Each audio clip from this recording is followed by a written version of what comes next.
Nagapanindugan si Iloilo City Mayor Jerry Petreñas nga ginapatuman lamang sang Iloilo City Government ang ordinansa sini nga nagaregulate sa mga streamers kag billboard sa palibot sang Iloilo City.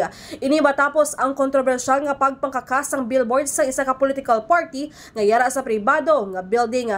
Suno sa alkalde nga madamo na sang building ang nadagdagan sang notice of violation nga wala nagasunod sa Regulation Ordinance 2013-330 ukon ang pag-regulate sang mga streamers kag billboard sa palibot sa syudad.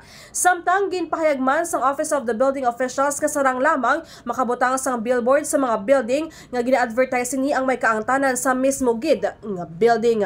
Report nagikan sa Iloilo City ini si K5 Jenny Kauyon para sa Kampiyon nga balita serbisyo publiko kag kalingawan sa Iloilo.